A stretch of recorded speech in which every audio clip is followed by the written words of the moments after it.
السلام عليكم ورحمة الله تعالى وبركاته. 86 sano kadib jimcihii la soo dhaafay waxay ahayd markii ugu horeysay laga maqlo aadaanka salaadii jimce mikrofoonada masaajidka Aya Sofia.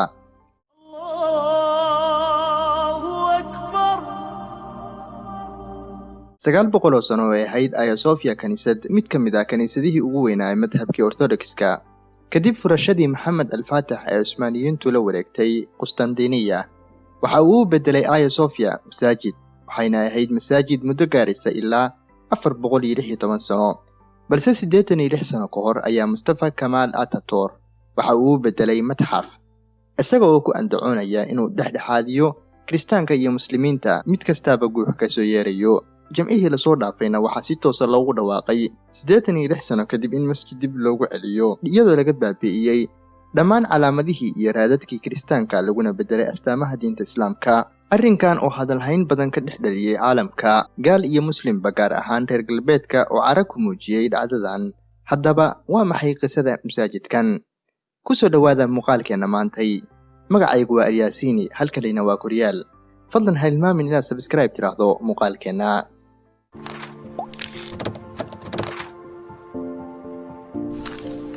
aan dib ugu laabanno taariikhda masaajidkan. magaca Aya Sofia waxaa laga wadaa xikmaddii muqaddaska ahayd ama the holy wisdom, waxaana amar ku bixiyay dhismaheeda imbaradorkii Byzantiyiinta ee Justinianuskii koowaad 571 miilaadiga, isaga oo isugu yeeray injineeradii ugu khatarsanaa dhanka dhismaha iyo naqshadaynta ee architecture-ka xilligaas. waxa uuna rabay in laga dhigo kaniisad aan nooceeda adduunka lagu arag. waxa ay ku fadhidaa dhul ahaan dherer gaaraya ilaa 80 mitir iyo ballac gaaraya ilaa 55 mitir. dhagxaanta lagu dhisay waxaa laga kala keenay dawlado kala duwan, waxaana loo sameeyey 9 albaab. ilaa maanta qaab dhismeedkeedu waa taagan yahay. waxa ay leedahay 4 minaaradood oo kor u dhaafaya dherer ahaan 24 mitir. waxa uuna imbaradorku dhahay kelmad taariikhda gashay markii dhismaheeda la dhameeyey oo ah, maanta ayaan kaa guulaystay Abu Sulaymanow, oo uu ka wado Nebi Sulaymaan, maadaama uu ku faanayay xajmiga dhismaheeda.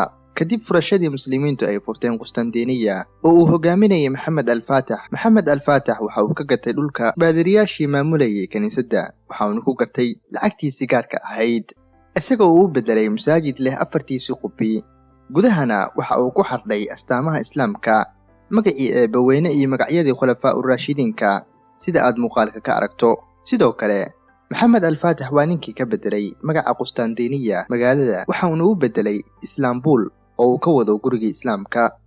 waxa uuna ku aftaxay salaadii jimce ugu horeysay lagu tukado masaajidka Aya Sofia. waa tan warqadii uu ku gatay Maxamed al-Faatix iyo wariyahan oo cadaynaya.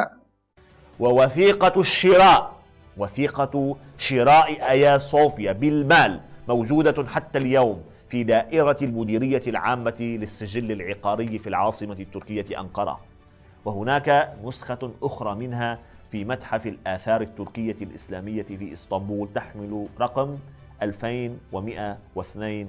balse 1923 waxaa dhacay isbedel. waa xilligii adduunku la daala dhacayay dagaalkii koowaad ee adduunka. waxaa meesha ka baxday quwaddii Islaamka ee ka talinaysay Islaambul ee Cusmaaniyiinta. waxaa sidoo kale la bedelay magacii Islaambul oo ahaa hoygii Islaamka, waxaana loo bedelay magaca haatan loo yaqaano ee Istanbul.